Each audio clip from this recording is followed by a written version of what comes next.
네, 안녕하십니까. 박종희입니다. 오늘은 그 치매라는 그 무서운 병을 예방하는 방법에 대해서 오늘 강의를 하도록 하겠습니다. 우리가 나이가 들어가면서 가장 무서운 병이 치매라고 저는 생각이 되는데요. 왜냐하면 다른 병은 우리의 몸만 좀 망가뜨리는 반면에 치매라고 하는 것은 몸과 마음을 같이 황폐화시키기 때문이죠. 그리고 요즘에는 건강관리를 잘 하시는 분들이 많아서 음식이라든지 생활습관, 운동법을 잘 지켜서 요즘 110세까지 또 건강하게 사시는 분들도 많습니다. 그래서 어제도 제가 은행에 잠시 볼일을 보러 갔는데 보니까 그 110세 무슨 그 보험도 나왔더군요. 네. 그러니까 이제 보험사들이 절대로 110세까지 살지 않는 분을 위해서 보장한다는 그런 프로그램을 할 리가 없지 않습니까? 그죠? 그러니까 이미 110세를 살 수 있는 시대에 왔다. 이렇게 볼 수가 있고요.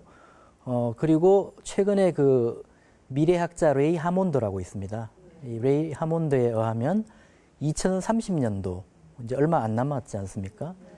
2030년도가 지나면 평균 수명이 130세가 될 것이라고 이 사람이 예측을 했습니다. 이 130세가 된다는 것은 이건 무슨 의미냐면은 가장 많이 사는 사람이 130세라는 얘기가 아니죠. 대부분이 한 150살 정도 사는데 재수 없는 사람이 130에 돌아가십니다. 지금도 우리나라 그 여성들의 평균 수명이 83세 정도 되잖아요. 그러면 103세 정도까지 살 수가 있습니다. 최대. 왜 평균 수명이 이제 그 최대치가 아니냐면은 태어나자마자 돌아가시는 아기들도 있고 또 교통사고로 20대 때 돌아가시는 분들 이걸 다 합산했기 때문에 평균 수명은 최대치가 아니라는 거죠. 그래서 지금 이렇게 고령화되고 또 오랫동안 수명이 늘어나기 때문에 오늘처럼 이렇게 그 고령화 사회에 가장 문제가 되는 치매 그리고 뭐 중풍 그 다음에 당뇨병, 암, 심장병 여러 가지 주요 질환들이 있는데 치매를 예방하는 법을 잘 익히게 되면은 나머지 주요 성인병들도 예방이 되고 또 이미 걸려있는 그런 환자들에게도 치료에 상당히 도움이 된다는 것을 제가 체험을 하고 있습니다. 그래서 우선 여기 첫 번째 그 슬라이드를 보면요. 현대에 있어서 여기 구조적 장애와 기능적 장애의 비율이라고 해서 조금 말이 좀 어렵긴 한데 구조적 장애라고 하는 것은 우리가 쉽게 얘기하면은 이제 병원에 가서 CT라든지 MRI라든지 뭐 혈액 검사를 했을 때 원인이 나오는 거. 이거는 뭐 뇌종양이다. 이거는 뭐 무슨 암이다. 그게 25%에 불과하다는 거죠. 그러면 나머지는 뭐냐면 거의 다 기능성 장애라는 거죠. 기능성 장애라고 하는 것은 그런 검사를 통해서 알 수 없는 장애들. 그러니까 마음의 병 이런 것들, 뭐 우울증이라든지. 그런데 이 치매도 역시 이 기능성 장애에 해당되는 측면들이 상당히 많습니다. 물론 구조적 장애도 있을 수가 있고요. 그래서 요즘에 환자들이 이제 저도 진료를 하다 보면은 저한테 이제 따져 묻는 경우가 있습니다. 선생님, 저는 검사를 다 해봤는데 CT, MRI 이런 데는 아무 이상이 없는데 뭐 계속 소화가 안 되고 몸이 피로하고 이렇게 해서 업무 능률도 떨어지고 이건 왜 그렇습니까? 라고 이제 저한테 자꾸 따져 물으신 분들이 있습니다. 그럴 때 제가 이렇게 설명을 드리죠. 그러니까 현대 의료 장비로 알아낼 수 있는 질환이 25%에 불과하고 따라서 그 치료의 혜택을 입을 수 있는 범위도 25%다. 그러면 이제 그런 장비에도 안 나오고 본인이 괴로운 이 기능성 장애를 안고 갈 수밖에 없죠. 이걸 대부분 이제 병원에서는 이제 신경성이다 이야기하죠. 신경성이니까 집에 가서 잘 먹고 잘 쉬고 잘 자면 된다. 신경 쓰지 말라. 신경 안 쓰는 사람이 어디 있습니까? 다 신경 쓰는데 그죠? 그러니까 더 신경을 써서 병이 더 이제 만들어서 오시는 분이 많습니다. 그러니까 뭐 병이 나면은 명확하게 병원에서 찾아서 이건 이거고 이거니까 뭐 며칠 치료하면은 이렇게 치료하면은 돈을 내는 맛도 나잖아요, 그죠? 뭐 이렇게 치료하면 되는데 사실 저희 같은 의료인이 모르는 분야가 더 많다는 거죠. 75%를 모르고 25% 부분은 이제 그 특정 원인, 특정 질병명, 특정 치료법을 통해서 공식처럼 치료가 이제 될 수가 있습니다. 그러면 우리가 75%에 해당되는 기능성 장애는 그럼 누가 책임을 져야 되느냐? 바로 우리 본인 자신이라는 얘기죠. 거기에 우리가 할 수 있는 부분이 크게 세 가지라고 볼 수가 있습니다. 오늘 이렇게 메모가 가능하시면 제가 오늘 전체 강의의 주제가 뭐냐면은 치매 없이 살기 위해서 우리가 세 가지를 주의를 해야 됩니다. 첫째는 음식이죠. 음식은 건강을 만드는 자연의 명약이라고 되어 있습니다. 그래서 그거 시간 되시면 한번 적어주시면 건강을 만드는 자연의 명약이고 그 다음에 이게 전체 건강의 한 50%를 이제 차지한다. 그 다음에 두 번째는 뭐냐면 생활 습관이죠. 이 습관은 뭐냐면 병을 만드는 첫 번째 숨은 요인이다. 예, 이게 표시 안 나게 병을 만드는 원인이고 이게 전체의 한 30% 차지하고 그 다음에 음식이 있죠. 그 운동. 운동은 뭐냐면은 건강을 선물해주는 명의다. 그러니까 저 같은 사람이 명의가 아니고 운동이 명의라는 얘기죠. 운동이 그 자신의 몸을 건강하게 만들어주는 그런 이제 명의다. 이렇게 볼 수가 있고요. 그래서 저 다음 슬라이드를 제가 보면 설명드리겠습니다. 우리가 아까 치료의 행위를 우리가 100으로 봤을 때, 이제 어떤 병이 걸려 치료의 행위를 100으로 봤을 때, 제가 금방 말씀드린 본인이 할 수 있는 부분이 50%. 이걸 이제 셀프 케어라고 그러는데요. 그 다음에 의학적 치료가 도움이 되는 부분이 또 50% 이렇게 되고, 본인이 할 수 있는 50% 중에서도 음식이 또 절반이니까 5 곱하기 5를 하면 25가 되겠죠. 그죠? 예. 이거 계산이 안 되면 조금 의심을 하셔야 됩니다. 그 다음에 습관 5 곱하기 3 하면 15. 그죠? 전체 100에서 운동 5 곱하기 10 하면 20 하면 10 이렇게 되겠죠. 그죠? 그 다음에 의학적 치료가 도움이 되는 부분을 한방과 양방을 나눠서 절반으로 25, 25 이렇게 봤을 때 우리가 음식과 그 한방 또는 양방의 치료 하나가 25로서 똑같죠. 그래서 이걸 이제 의식동원, 약식동원이라 그런 거죠. 그러니까 음식으로서 치료를 할 수 있다는 거죠. 그죠? 근데 우리나라는 또 한방과 양방이 좀 사이가 좀 안 좋잖아요. 그래서 이제 한의사는 양약 먹지 말고 주사 맞지 마라 그러고 양의사는 한약 먹지 말고 침 맞지 말라 이렇게 이야기해요. 그죠? 참 답답하죠. 왜냐하면 둘이 힘을 합치면 50이 될 수가 있는데 50을 가지고 치료하면 명의 소리를 들을 수 있거든요. 근데 그조차도 본인이 할 수 있는 부분을 또 코칭을 안 해주죠. 이거 뭐 돈 드는 거 아니거든요. 입만 몇 번 이야기하면 되잖아요. 음식 50, 뭐 습관 30, 운동 20이다. 그래서 저는 이제 이런 거 다 적어 드리거든요. 적어서 저한테 오시는 분들은 이제 자료를 좀 많이 받고 공부를 많이 해야 됩니다. 근데 그걸 하면 본인이 이제 자기 몸에 주도권을 쥐는 거죠. 이 보세요. 그 의사들이 주도권을 질 수 있는 건 25밖에 안 되잖아요. 그죠? 한 절반의 칼자루는 본인이 들고 있는 거죠. 내가 내 몸의 주인이고 의사한테 가서는 이게 뭐야? 빨리 연구해서 이야기해봐. 이렇게 하면 그 정보만 받아서 치료하면 되는데 이 본인이 할 수 있는 부분을 안 하고 음식 마음대로 먹고 저도 어제 저녁에 통닭을 한 마리 다 먹어버렸는데 예, 그 다음에 습관 운동한다 해놓고 막 처음에 한 3일은 잘해요. 나을지 힘들어가지고 일주일 열흘 내내 쉬어버리고 이런 습관. 그 다음에 운동도 자기 좋아하는 것만 괜히 남들 이거 드는 거 따라 하다가 근육에 또 병이 생기고 이런 걸 안 한 채 병에 걸리면은 이제 이거 한방으로 가야 돼. 뭐 우리나라는 또 무슨 한방이 있고 또 양방이 있어요. 그죠? 병원이면 병원이지. 한방병원은 뭐 하는 데며 양방병원은 뭐 하는 데냐 말이죠. 그죠? 그래서 이런 상당히 복합적인 그 스트레스가 또 병이 걸려도 오게 되는 거죠. 이걸 뭐 누가 하나 또 이야기해 주는 사람도 없어요. 그죠? 어떨 때는 한방병원 가야 되고 어떨 때는 양방병원 가야 된다. 저 같은 경우에는 저희 병원에 오시는 분은 대여를 수 있으면 저희 치료 정후군이 아니면 양방 쪽을 많이 보내거든요. 저는 자주 보내는 편인데 될 수 있으면 또 안 보내려고 하죠. 우리 병원에. 그래서 이런 것들이 우리나라 의료에 좀 문제가 아닌가. 예. 그런 생각을 많이 해보고 오늘 제가 강의하고자 하는 것은 이 본인이 할 수 있는 셀프 케어 이 부분을 적극적으로 파고들어서 가장 진정한 의사는 본인 자신이라는 그 내용을 설명을 좀 드리고 싶고, 저 역시도 건강을 유지하는 방법은 역시 어제는 좀 실수를 했지만은 음식, 습관, 운동 이걸 이제 가지고 제 건강을 많이 유지하고 있습니다. 그래서 이제 이쪽을 보시면은 제가 지난달에 미국의 보스턴을 좀 갔다 왔는데요. 보스턴의 하버드 대학교 의과대학에서 허버트 벤슨 교수님이라고 계셔요. 이분이 심신의학의 세계적인 근위자이시고, 심신의학은 뭐냐면 마음이 몸을 지배한다는 거죠. 예, 그러니까 지금 17세기 데카르트라는 철학자가 마음과 몸은 완전히 분리되어 있다고 이야기를 하고, 현대의 과학과 의학은 데카르트의 심신 이원론 두 개로 나눠져 있다. 이거에 바탕을 두고 있어요. 그래서 무슨 말이냐? 뭐 사람도 기계하고 똑같지.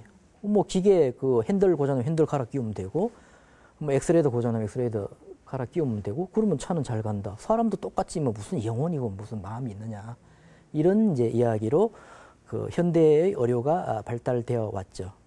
그래서 기계의 부속품만 다 우리가 파고들고 관찰을 하고 쪼개서 분자, 원자 뭐 이렇게 들어가서 세포 내 기관 이렇게 찾아들면 모든 병이 극복이 되리라고 생각을 했었죠.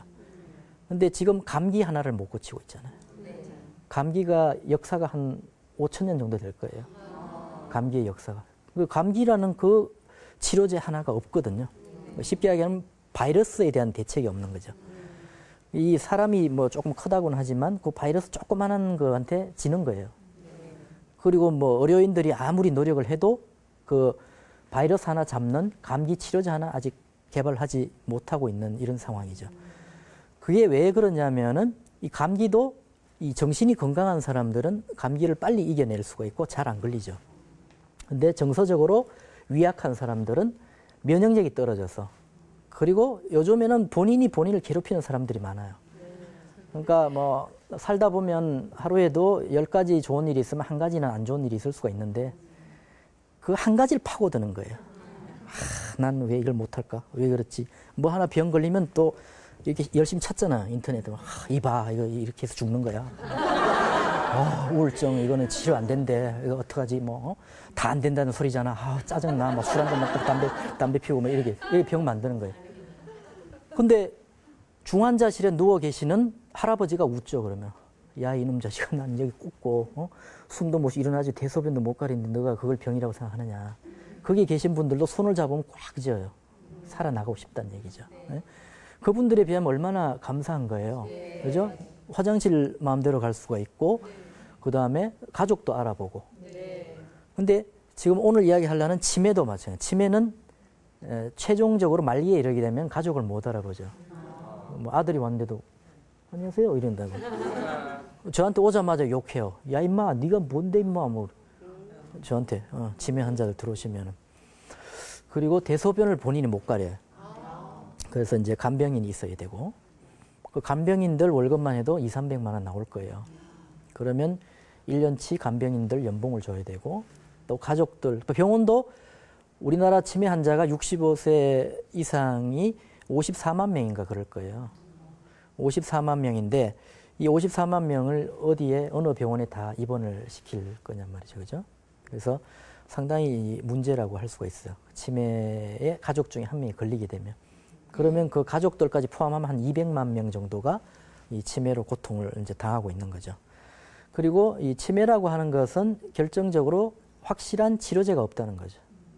원인도 아직 확실히 밝혀지지 않았어요. 뭐 여기 계신 분들이 뭐 여러 가지 이야기해도 치매 원인은 아직 확실치 않은 거죠. 그래서 아까 제가 말씀드린 셀프 케어라는 부분, 이것이 이제 다음 그림 나올 건데요. 허버트 벤슨 교수께서 이야기하신 게 뭐냐면 이제 제가 이야기한 거하고 거의 비슷한 거예요. 그러니까 overall health라 해서 이제 이것은 전체적인 건강을 바치는 그 세 가지 다리가 있다는 거죠. 이거는 아마 서양학에서 그런 이야기를 하는 것 같은데, 이것이 이제 처음에는 파마수티컬 해서 약물 치료가 역시 이제 큰 근간을 이루고 있고, 또 이제 서양에서는 또 수술, 그죠? 그 앞에 중간에 설저리 수술. 근데 이 두 가지를 안 되더란 얘기죠. 저 두 가지로 이 큰 원판을 이제 탁자를 받칠 수가 없다는 거죠. 그러면 뭐냐?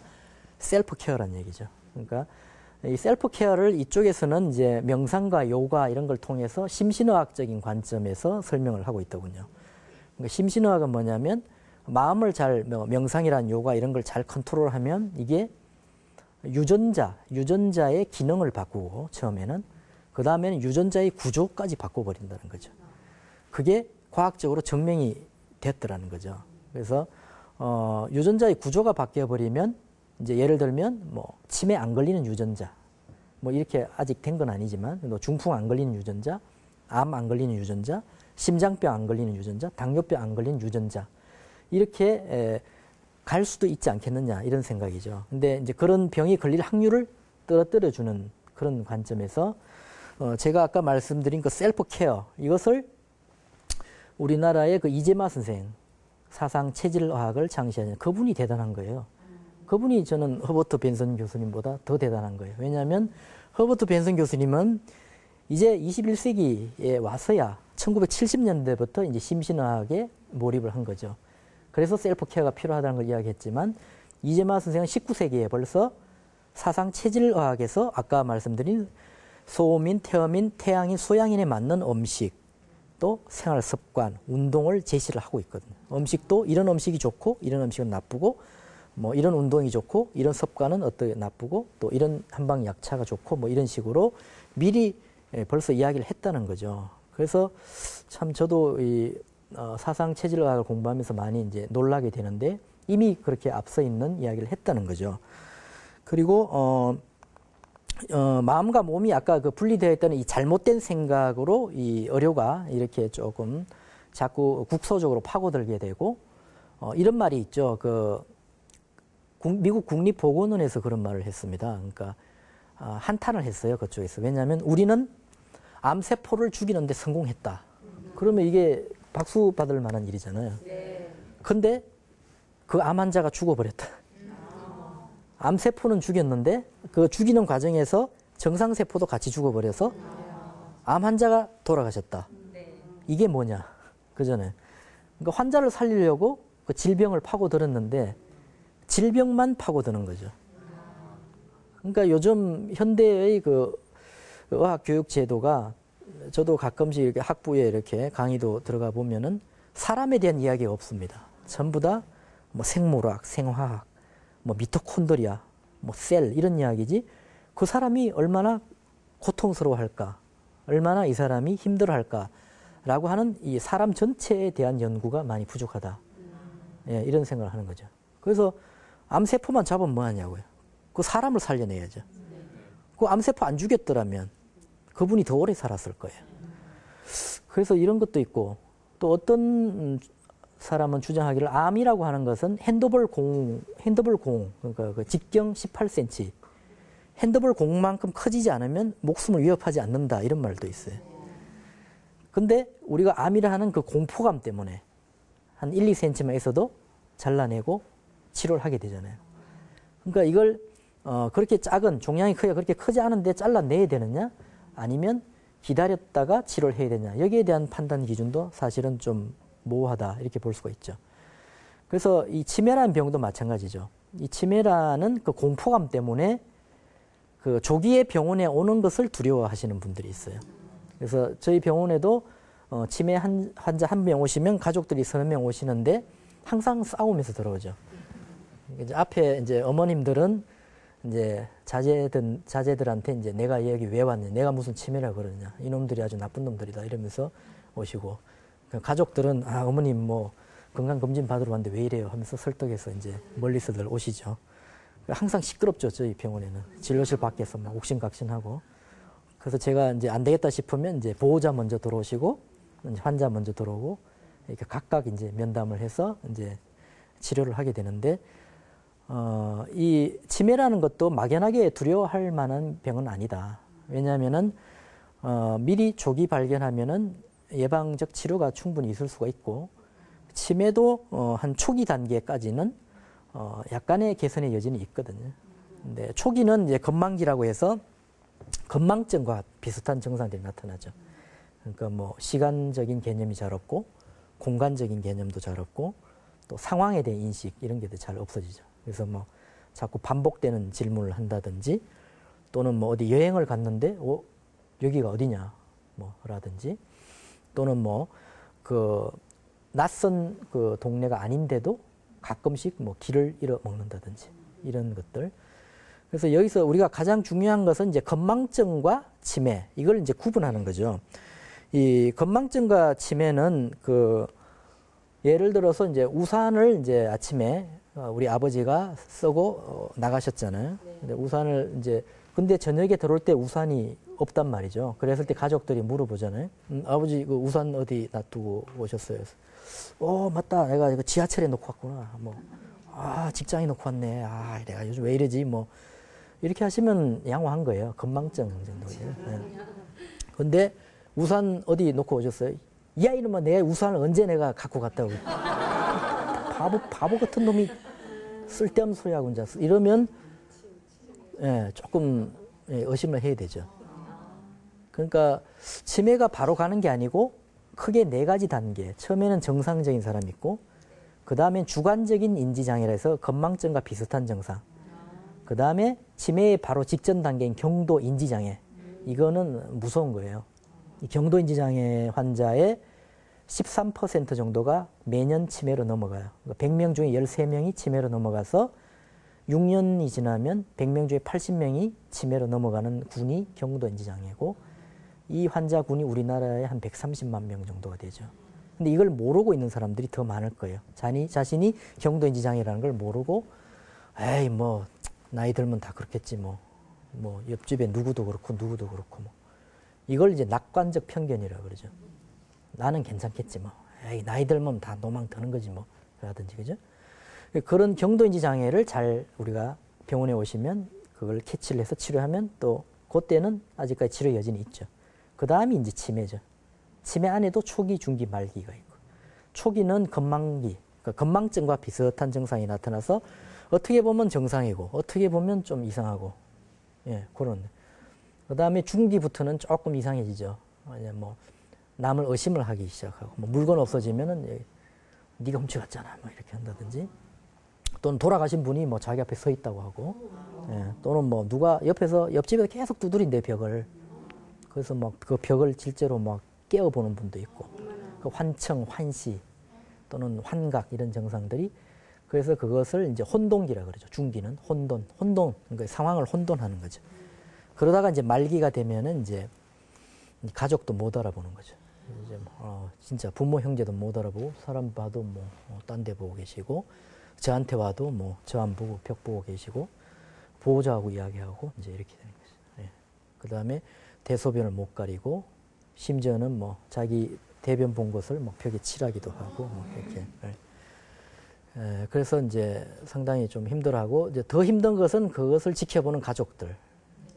이게 뚜렷한 방법이 없으니까 요양병원이라든지 이런 데를 가봐도 계속 누표만 놓잖아요.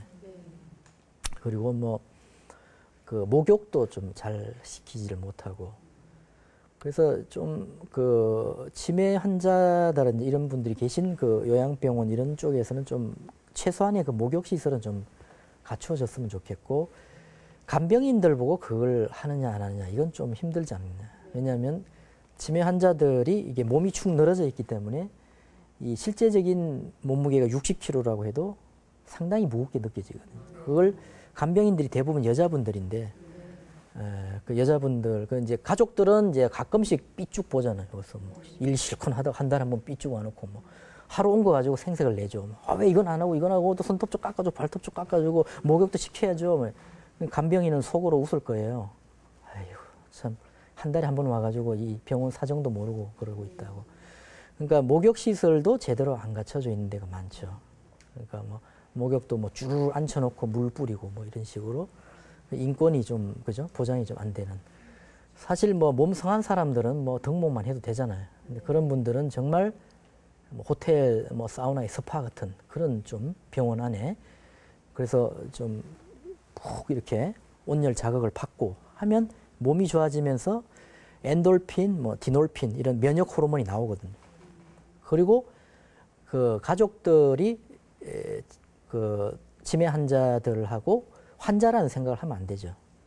그러니까 이제 뽀뽀도 좀 해드리고, 또, 예, 뭐 살도 부비기고, 그 다음에 손도 자주 만져드리고, 뭐 이런 식으로 자꾸 이게 정상적으로 이렇게 감정 표현도 해주고, 이랬을 때 실제로 치매가 아주 심하신 분들도 이 눈동자가 달라지는 걸 저는 다 경험을 하고, 저희 집안에도 치매 환자 한 분 계시기 때문에 그분 앞에 가면 저는 이제 거의 코미디언이 되는 거죠.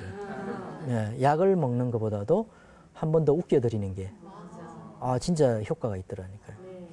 제가 한 번 일주일 정도 가서 웃겨드리다가 한 보름 정도 안 가면 또 눈동자가 멀겋게 되면서 이 동신이, 이제 검은 동자, 이걸 갈색 안에 검은 동자를 동신이라 그러는데, 눈동자에 그 신자를 써서 그 동신이 벌써 흐려지는 것을 볼 수가 있고, 그 다음에 가장 주의를 해야 될 점은 그 간병인이 이제 붙게 되는데, 말기 치매 환자는 가족들하고 간병인들이 이제 치매 환자가 주무시니까 그 옆에서 이제 여러 가지 이야기를 나눌 거예요. 오늘 우리 환자분 뭐 기저귀 너도 번 갈고 오늘 뭐 여러 가지 많이 치워들었어요. 그리고 뭐 낫게 하겠어요. 뭐 이대로 계신 거죠. 뭐 이런 말들을 무심코 하는 경우가 있을 거예요. 또는 뭐 회진 도는 의사들이 이제 치료 안 됩니다. 알츠하이머형 치매는요, 비가역형 치매고 진행성 치매라서 이거는 뭐 거의 뭐 더 나빠지지 않는 것만 해도 다행으로 생각해야 됩니다. 라고 환자의 귀에다가 이제 이야기하는 거죠. 환자는 돌아가실 때까지 이 청각이 뚫려 있다는 거거든요. 눈, 코, 귀, 입 중에 이 귀는 끝까지 살아있다는 거죠. 그래서 다 알고 있는 거예요. 그 말기 치매 환자도. 이제 진짜 내가 안 되는구나.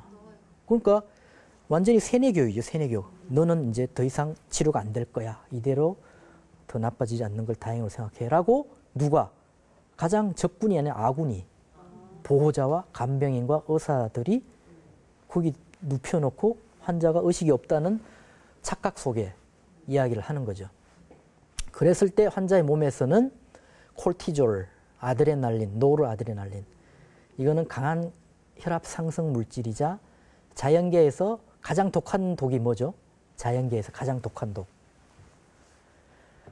뱀독이죠. 뱀독. 입 모양이 거의 일치하셨는데. 뱀독. 뱀독 다음으로 독한 게 우리가 스트레스를 받았을 때 나오는 그런 호르몬들. 그러니까 저도 옛날에 조금 지금보다 젊었을 때는 제 스스로가 자꾸 저를 공격을 했어요. 난 왜 이것도 못하고 이것도 못하고, 왜 우리 부모님이 이것도 안 해주고, 딴 친구들은 정말 다 갖춰진 상태에서 공부하는데 나는 왜 공부반도 하나도 없고, 맨날 이런 가슴앓이를 하면서 공부를 해왔는데, 그랬을 때의 어떤 집중력, 이 두뇌 집중력은 상당히 떨어지더라는 거죠. 그래서 제가 20대 중반이 지나면서, 지금 저는 40대 초반인데 이제부터 공부가 너무 재밌는 거예요. 이제 제가 지금 하라면 제대로 공부를 할 수 있을 것 같아요. 근데 우리나라는 고등학교만 졸업하면 다 그냥 농땡이들이 돼버리잖아요. 아니, 공부에 무슨 한이 맺혔나요? 왜 그런지 모르겠어요. 고등학교만 딱 졸업하면은 착실하던 애도 맨날 강의실에 안 들어가고 대강하고, 뭐 하면 삐딱한 소리만 해요. 저는 그렇게 안 자랐거든요. 저는 누가 앞에서 가르쳐주면 시키면 시킨 대로 하거든요. 시키면 시킨 토를 안 답니다, 저는. 제가 잘났다는 게 아니고. 왜냐면 그게 마음이 편하더란 얘기죠. 반항해봐야 결국 열심히 해야 되고 성적은 안 나오더란 얘기죠. 앞에서 가르쳐 주시는 분이 하면 열심히 적고, 그 앞에 앉아가지고 뒤에서 뭐 다리 꼬고 뭐 껌 씹고 이런 애들 성적 안 좋아요. 그러면 또 제시받아서 또 공부해야 돼요. 그런데 너무 이 불신과 믿음이 없는 거, 이게 얼마나 낭비인지 모릅니다. 그러니까 인생을 먼저 살아오신 분들, 65세 이상의 어르신들을 가지고 노인이라고 이야기하는 것도 저는 상당히 불만이에요. 왜냐면 저도 곧 노인이거든요. 20대 애들 곧 노인이에요, 걔들. 그 청춘이 어디 뭐 오래 갑니까? 지들도 곧 노인인데 어디 감히 65세 어르신 보고 노인이라고 하냐고요. 자기가 65세까지 살아봤어요? 65세 이상의 그 어떤 경험이나 이런 걸 누구한테 물어봐야 돼요? 그 어르신한테 물어봐야 되는 거예요. 그래서 저는 노인이라는 표현처럼 가혹한 말이 없고 자가당착적인 말이 없다고 보는 거죠. 어르신, 좋잖아요, 어르신. 또는 귀인, 귀하신 분, 노블 퍼슨, 귀인이라 하고, 유수에서도 맨날 뭐 사회 고령화의, 노령화의 문제. 그거 아니죠. 사회 귀하게 되는 거에 축복이다. 이렇게 이야기해야죠. 우리의 미래잖아요. 우리 65세 거쳐서 다 갈 거예요. 65세, 90 이렇게 갈 거 아니냐고요. 근데 그분들이 고통스럽게 사는 걸 보고 이 젊은 사람들이 마음이 편합니까? 그건 아니더라고요. 저는 어제 TV에서 보니까 97세의 그 명창이 계시더군요. 나 그분 한 60대 후반인 줄 알았어요. 머리도 검고 97세 뭐 허리도 꼿꼿하고 뭐 제자들한테 창을 가르치고 또 그분은 또 국악을 하면서도 이 서양 음악에도 관심이 있어서 작곡을 하고 음표를 그리고 이러시더라고요. 그리고 뭐 자기가 얼마나 사실지는 모르겠지만 계속 작곡을 하겠다는 거죠. 그 창작을 하는데 너무 뭐 재밌게 사시더라고요. 그리고 뭐 집에 와서도 뭐 그분은 뭐 하다가 재미없으면 바로 던져버려요.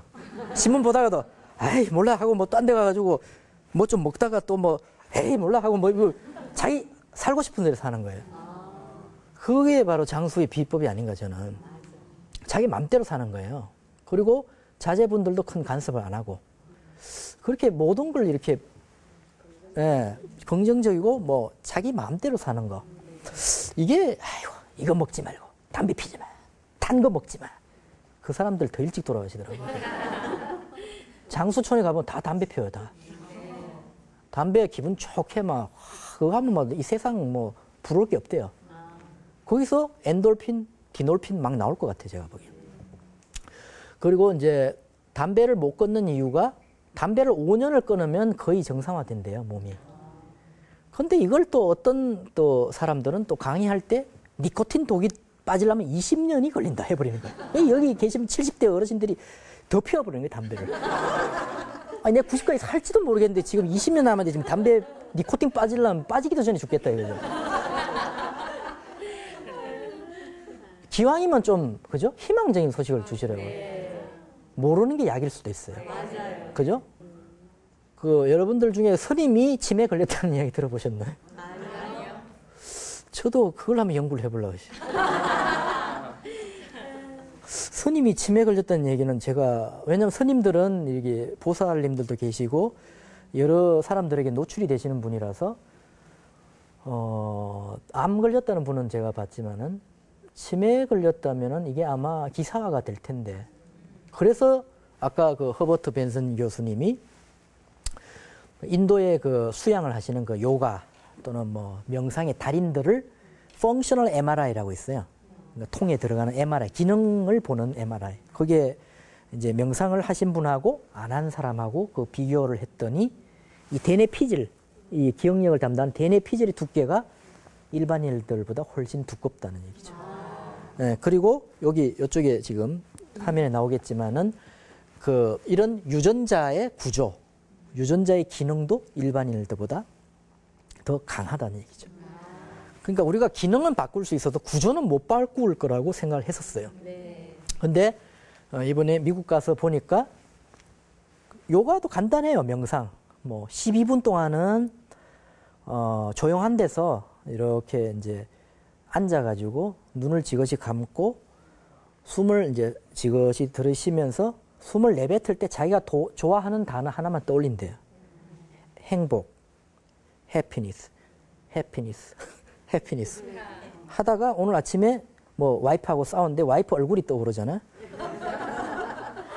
그럴 때는 오 웰 하래요. 괜찮다. 해피니스, 해피니스, 해피니스 이렇게 하래요. 그러다가 나 돈 떼먹고 나간 그 사기꾼이 생각이 난다. 하더라도 또 오 웰 하래요. 해피니스, 해피니스 하다 보면 12분이 지나간다는 얘기죠. 그 다음에 12분 하고는 8분 정도. 8분 정도는 자기가 가장 행복했던 순간. 그러니까 병 걸리신 분은 병 안 걸렸더의 상황. 저는 싸이의 뭐 오빤 강남스타일. 그걸 보고 그 싸이가 공연하던 모습 직접 갔거든요, 제가. 제 맨 앞자리에. 그 싸이의 어떤 그 카타르시스, 그걸 생각하는 거죠, 8분 동안은. 그렇게 한 20분만 하루에 집중을 해서 명상을 하면은 8주가 지나면, 매일 해서 8주가 지나면 유전자가 조금씩 바뀌기 시작한다는 거죠. 연속으로 매일. 8주면 2달이죠. 1년이 지나면 정말 유전자가 건강해진다는 거죠. 이거 정말 돈 안 들고. 그러니까 방법이 간단하더라는 얘기죠. 그래서 떠올리기 싫은 사람은 이제 떠올리지 마시고 가장 좋았던 추억들, 그죠? 뭐 그런 추억들을 가장 건강했을 때, 뭐 내가 인생에 있어서 가장 정점에 있었을 때의 상황, 그런 거, 이걸 떠올리는. 그러니까 하나는 해피니스, 행복, 나는 행복하다. 가식적으로 행복하다. 괜찮아. 행복해. 뭐 행복하겠지, 뭐 행복해. 가식적으로도 괜찮다는 얘기죠. 12분 동안만 행복해. 좋아지겠지, 뭐. 난 부자. 내가 최고야. 그러니까 이게 세뇌교육이에요. 자기 세뇌교육. 북한 사람들이, 자기들이 불행한지 모르잖아요. 행복하다. 여기가 가장 부유한 나라다 하니까 그 사람들이, 내가 진짜 부유한지 알고 있잖아요. 근데 그게 아니더라는 얘기죠. 그러니까 뇌를 좋은 쪽으로, 긍정적으로 이렇게 바꾸는 거, 그게 그 명상 요가의 방법이더라는 얘기죠. 20분만. 그리고 저 같은 경우에는 또 제가 노래를 좋아하는데, 예를 들어 지금 김건모를 좋아하거든요. 김건모의 잘못된 만남.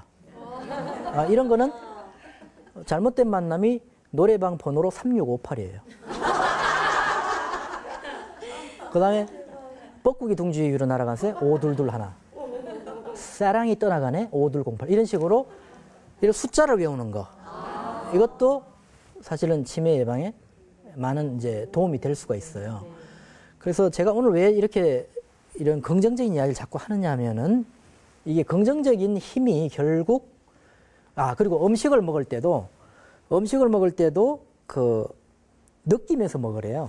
그 건강하게 하기 위해서는. 그러니까 사과를 먹을 때면 참 사람들 맛없게 먹어요. 그죠? 이 잘라가지고. 밥도 그렇게 맛없게 먹어요. 뭐 하고 있는 거냐고, 이게. 그게 얼마나 고마운 음식인지 모르는 거예요. 그 인도의 요가, 명상을 잘하는 사람들은 이 사과 하나를 보면은 눈으로 음미를 한대요. 이렇게 빨갈 수가 있을까? 그죠? 어떻게 사과가 그렇게 빨갈 수 있을까요? 그 다음 코로 향을 맡는데요. 냄새 좋다고, 그죠? 그 다음에 입으로 한번 씹고 무지직 소리를 또 듣는데요. 들으면서 또 느끼고, 그 다음에 씹으면서 그 맛을 느끼고. 그렇게 좀 천천히 먹어도 되잖아요. 그렇게 소중하게 먹고 하는 것이 뇌의 각 부위를 우리가 발달을 시키는 거거든요. 그렇게 함으로써 그 음식 하나를 먹는 것도 수양이잖아요. 수양. 이 한 끼를 내가 먹기 위해서 오늘 가장 중요한 게 밥 먹는 건데, 뭐 햄버거 먹고 뭐 그래 바빠요, 뭐 노벨상 타요? 노벨상 그거 아니거든. 그러니까 그거 중요하고, 그리고 마음을 하나만 바꾸면 돼요. 긍정적인 생각을 어떻게 하느냐. 긍정적인 생각이 부정적인 생각보다 10배가 아니고 100배가 강하대요. 100배. 그러니까 99가지의 나쁜 생각이 있었고, 뭐 회사에 가서 복잡한 일이 있더라도 집에 가서 뭐 샤워하면서 뭐 강남스타일 한번 털면서 노래 한 곡 하고 뭐 안무 교정 좀 하면, 그죠? 그 5분 10분 동안 그 99가지의 복잡한 게 다 없어지고, 왜? 100배나 강하니까. 제압을 시키고 주무시라는 얘기죠. 그래서 저도 아침에 일어나면 싫어요. 아침이 싫어요, 저는. 저도 아침이 싫을 때 또 음악을 틀어놓어요. 그때는 또 젠틀맨을 틀어놓고 식은방찌개 또 한번 뭐 빰빰빰 이런 거 있잖아요, 그죠? 또 신곡이 나온다 그러잖아요, 그죠? 그러니까 그런 식으로 또 내 자기 체면을 거는 거예요. 그렇게 기분 좋게 만들어 놓고 출근을 해야죠. 그죠? 부부싸움을 하고 나가더라도 나가서는 또 괜찮을 거야. 그래서 또 그렇게 생각을 해야 되는 거죠. 운동을 하더라도 그렇게 막 가학적으로 운동을 해요, 우리나라는. 뭐 나와서 뭐 이렇게 하고 누워 뭐 하고 있냐고 지금. 죄지었어요. 왜 뭐 살 뺐는데 뭐 하고 있냐고 이거. 그렇게 힘들게 할 필요가 없어요. 자기 하고 싶을 때 뛰어놀면 돼요. 먹는 거 저녁만 좀 주의를 하면 돼요. 기분 좋게 아까처럼 째각째각 먹지 말고 딱 느끼면서 이렇게 하나 삼겹살 한 점 먹더라도 철학을 실으면서 그렇게 먹으라는 얘기죠. 그 육질을 느끼면서 눈으로 그 고소한 그 향을 느끼면서 눈으로 보면서 코로 느끼면서 귀로 씹으면서 그죠? 거기도 그러면서 수양을 할 수가 있고 그 순간에 엔돌핀 우리 몸에 몰핀보다도 한 48배나 강한 몰핀이 뭐죠? 가장 강력한 마약성 진통제죠. 그 몰핀보다 48배 이상의 그 진통 물질이 나온다는 거죠. 우리가 이렇게 포복 절도를 한다든지 웃을 때. 그죠? 여자분들 출산을 할 때 그 출산의 고통을 이겨내게 하는 호르몬이 디놀핀이에요. 이거는 마약성 진통제 500배 가까이 나온대요. 그러니까 우리가 마음먹기 달라서 그 진통제보다도 몇백 배나 강한 호르몬을 분비를 시킬 수 있는 거예요. 그건 뭐냐? 좋은 음악을 들었을 때. 이렇게 전율이 한번 왔을 때. 김건모 노래 들었을 때. 김건모 노래는 비염이 걸렸을 때 부르면 잘 나와요. 코맹맹이 소리 날 때. 제가 약간 비염이 있거든. 그런 때 또는 뭐 좋은 미술 작품을 봤을 때 또는 뭐 가족과 좋은 풍경을 여행을 갔다 왔을 때 그때 마구 들어오는 거예요. 보약 100날 먹어봐야 못 따라가요. 영양제 100날 맞아도 못 따라간다는 얘기죠. 그러니까 여기에 계신 분들은 전부 다 본인이 내인성 그 진통 물질을 만들라는 얘기죠. 면역 호르몬이라고 그러죠. 그게 이제 도파민도 있어요. 도파민이 이게 충분히 나오면 각성 호르몬이거든요. 우리가 이제 커피 한 잔 먹으면 정신이 말짱해지잖아요.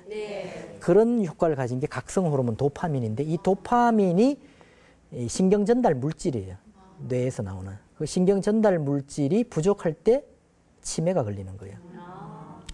그리고 세로토닌이라고 있어요. 세로토닌. 세로토닌은 행복감을 주는 행복 호르몬. 또는 우리 몸을 조절해주는 조절 호르몬이라는 거예요. 이 세로토닌도 좋은 음식을 먹었을 때 좋은 사람과 먹어야죠. 돈 떼먹고 간 친구하고 먹으면 안 되죠. 그죠? 그리고 그 다음에 이제 면역 호르몬 중에 엔돌핀, 그 다음에 디놀핀. 요 네 가지를 분비시키는 음식, 생활 습관, 운동. 운동도 좀 재밌게 하세요. 무슨 전투적으로 막. 그렇게 하지 마시고 그냥 뛰고 싶으면 뛰고 뭐 공 가지고 놀고 싶으면 놀고 이렇게 1시간 반 정도 논다고 생각하셔야죠. 사람마다 다 다르겠죠. 그 헬스클럽 꼭 갈 필요가 있나요? 그 제가 제일 좋아하는 운동이 마라톤. 그냥 뛰면 되는 거예요. 그냥 뛰다가 걷다가 뭐 심심하면 화장실 더 갔다가 물 한 잔 먹고 앞에도 사람 뒤에도 사람 뭐 꼴찌는 아니네 뭐 이렇게 해도 완주하더라니까요. 그래서 제가 작년에 10km 뛰고 이번에 그 하프도 뛰었어요. 하프도 2시간 42분 만에 뛰었어요. 그런데도 제 앞에는 60대 형님들이 너무 많았어요. 60대 형님들이. 70대 형님들도 많고. 부끄러웠어요. 진짜 부끄러웠어요. 제가 못 따라가겠더라고요. 솔직히. 한 분은 저를 막 약을 올려요. 이렇게 와서. 그냥 뛰시면 되잖아요. 저 앞에 나와서 제가 충분히 존경을 한단 말이에요. 그럼 뛰면서 5초를 왼쪽을 돌아봐요. 그래, 돌아보셨으면 그대로 뛰시면 되잖아요. 또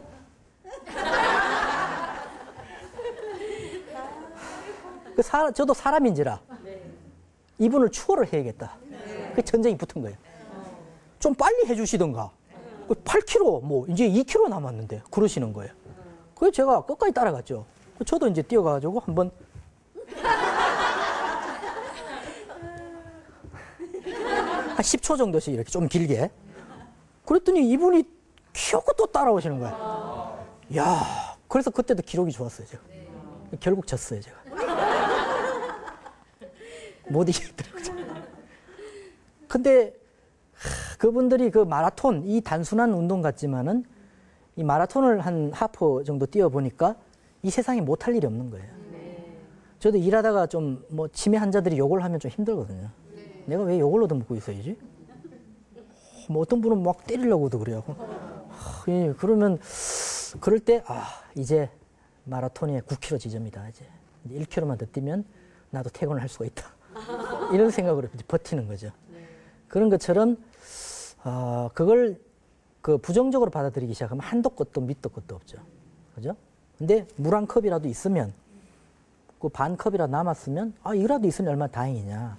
아유, 지금 여기 계신 분들도 그렇고, 저도 그렇고, 내 자의적으로 밥을 먹을 수가 있고, 내가 어디든 갈 수 있고, 화장실도 마음대로 가고, 가족들 알아보고, 이것만 해도 아주 성공한 인생이라 볼 수가 있어요. 네. 그렇잖아요. 그죠? 그래서 아까도 이야기 드렸지만, 음식은 그 치매를 예방하기 위해서 가장 필요한 것이 그 콜레스테롤을 줄여야 돼요. 콜레스테롤을 너무 많이 먹으면 안 되고, 드셨을 때는 꼭 그 운동을 통해서, 저녁에 삼겹살 뭐 회식 때 먹을 수 있어요. 삼겹살을 먹고 밥을 왜 또 먹냔 말이에요. 밥을. 외국 사람들이 한국 사람 보고 그러더라고요. 한국인들은 탄수화물 중독이다. 어떻게 탄수화물을 매일 그렇게 먹을 수가 있느냐는 거죠. 저도 외국에 가만 생각해보니까 밥을 이렇게 3끼를 꼭 먹어야 되는 이유가 뭔지 난 도대체 중독인 것 같아요. 그죠? 음식은 여러 종류가 있잖아요. 뭐 지방도 있고 단백질도 있고 탄수화물도 있는데 우리나라 사람 주식이 밥이라는 그런 세뇌 교육을 받아서 그런지 밥이 아니면 먹은 것 같지도 않고 이런 것들도 한번 생각을 해볼 만하다. 그 서양 사람들은 보니까 뭐 단백질도 이제 뭐 섭취를 하고 또 탄수화물은 뭐 빵으로 섭취를 하고 지네들도 빵 맨날 먹잖아요. 근데 밥 먹는다고 난리를 치더라고요. 그러잖아요. 저 대꾸도 안 했어요. 하이 하고 딴 데 가고. 그러니까 음식이 이제 아까도 이야기했지만은 건강을 만드는 자연의 명약이다. 그래서 단백질이 많은 음식은 좀 드셔야 돼요. 신경 전달 물질의 원료가 단백질이기 때문에. 그래서 생선도 많이 드시고 소고기, 살코기도 좀 드시고 이런 것들을 드셔야 되고 그 다음에 이제 우리가 폴리페놀이라고 해서 항산화제가 있어요. 그 혈관을 맑게 해주는 그런 음식에 뭐가 이제 차가 있어. 홍차 그리고 녹차. 차를 많이 드시면 중국 사람들이 암도 많이 안 걸리잖아요. 네. 그죠? 네, 차가 역시 디톡시피케이션, 해독작용하는 거죠. 그 다음에 포도가 좋아요. 포도. 네. 이 포도가 이 기억력 정진에 좋아요. 폴리페놀이 많아서. 그 다음에 포도주. 술 드시는 분들은 포도주 좀 드세요. 술을 끊는 것은 상당히 그 나쁜 행위라고 봅니다. 저는. 술을 끊는다는 거 말도 안 되는 행위라고. 이 인류의 얼마나 소중한 자산이에요. 감히 술을 끊습니까? 담배는 뭐 끊어도 되지만 술은 끊지 마시고 절주를 하시라는 얘기죠. 이 술이라는 게 얼마나 적당히 마셨을 때는 우리의 몸을 건강해 주는 거. 그래서 저는 의무적으로 술 마시는 날을 일주일에 한 번은 만들어 놓잖아요. 그래도 저는 건강합니다. 예. 그러니까 너무 폭주하지 말고 술이 사람을 먹으면 안 되잖아요. 평생 먹어야 될 술인데 술 먹고 알코올성 치매로 오면 억울하잖아요. 아우, 그 치매 치료제 몇 천만 원 술값으로 쓰면 좋은 양주 다 먹을 수 있을 텐데 너무 아깝다는 얘기죠. 그죠? 술은 너무 자제하지 마시고 끊는 것은 이 사회에 해를 끼치는 행위다. 이렇게 생각합니다. 큰 해악을 끼쳐서는 안 되겠다. 그래서 포도주는 허락된 술이다. 이렇게 보셨어요. 와인 한 잔 그거 좋습니다. 와인 한 잔 정도는 뭐 매일은 좀 그렇고 뭐 일주일에 한두 번 이렇게 부부싸움하고 좀 드시고 이렇게 하면은 좀 좋지 않을까. 그죠? 와인 한 잔 드시고 그래서 차, 포도, 포도주. 그 다음에 이제 견과류가 좋죠. 네. 견과류에는 호두. 호두를 하루에 한 2-3개. 잣을 한 10개 정도. 땅콩 한 20알 정도. 그 다음에 이제 신선한 과일, 야채, 그 다음에 코코아. 이런 것들이 폴리페놀이 많아서 혈관을 깨끗하게 해주는 그런 음식이고 불포화 지방산은 좋은 지방산이고 포화 지방산은 나쁜 지방산이다.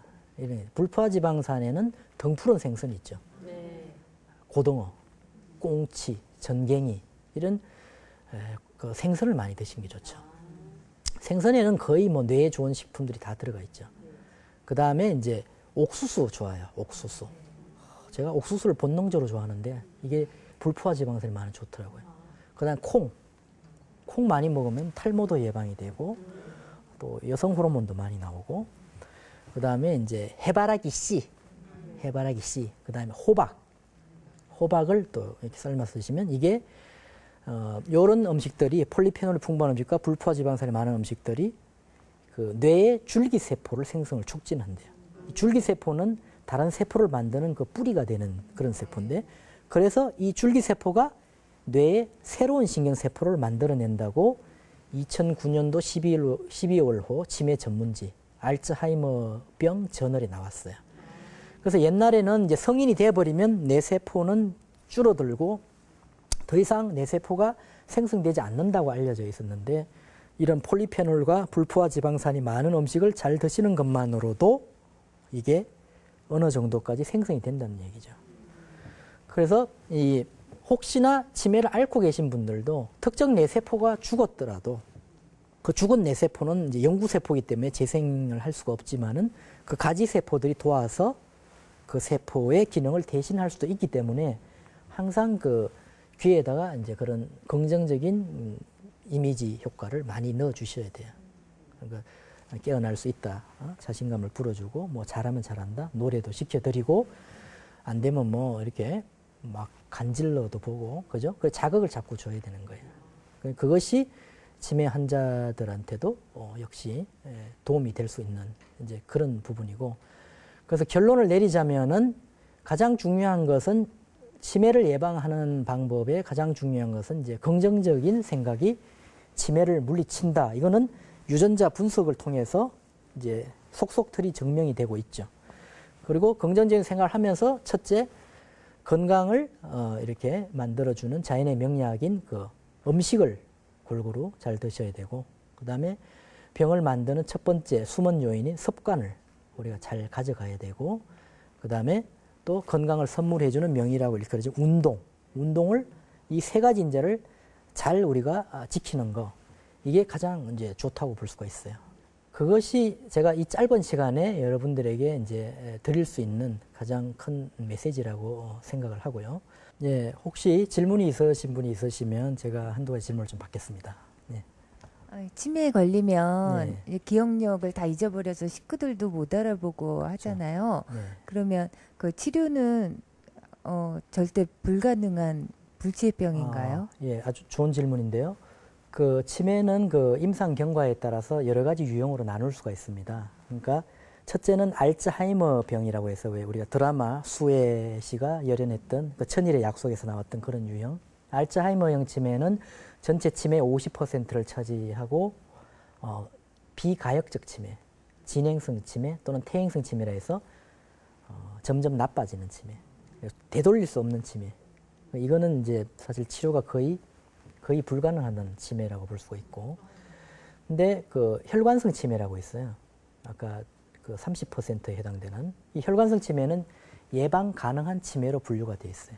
그러니까 혈관성 치매는 혈관이 소통이 안 돼서 오는 거기 때문에 그 뭐 고혈압이라든지 당뇨병이라든지 고지혈증이라든지 이런 혈관을 망가뜨리는 인자들을 잘 치료하면 예방이 가능한 그런 치매로 분류가 되고, 그 외에 아까 그 기타 치매라고 해서 특정 원인에 의한 뭐 갑상선 기능 항진증이라든지 또는 뭐 우울증으로 인한 치매라든지 기타 질병으로 인한 치매가 한 5 내지 10% 정도 되는데, 그런 치매는 그 원인 진화를 치료하면 치료가 될 수가 있어요.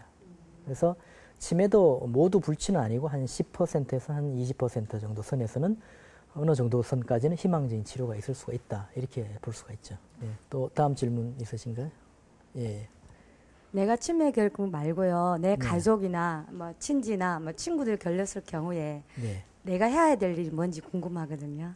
예. 또 역시 좋으신 질문인데요. 그러니까 제가 가장 답답한 게 치매 환자를 이제 눕혀 넣어서는 안 된다는 거죠. 그러니까 이제 치매 환자가 처음 치매 환자가 됐을 때는 가족들도 상당히 적극적이죠. 저 제주도에서도 오고 뭐 무슨 일이냐, 뭐 이럴 수가 있느냐, 뭐 이러던 사람들이 이제 한 달에 한 번 오던 사람들이 6개월에 한 번씩 오고 1년에 한 번씩 오고 이렇게 되거든요. 이제 장기화 되니까 이게 또 치료가 안 되니까 이제 쉽게 이제 그 희망의 끈을 놓아버리는 경우가 있는데, 항상 가족의 품에서 원래는 치료하는 게 가장 좋아요. 그러니까 의식이 있든 없든.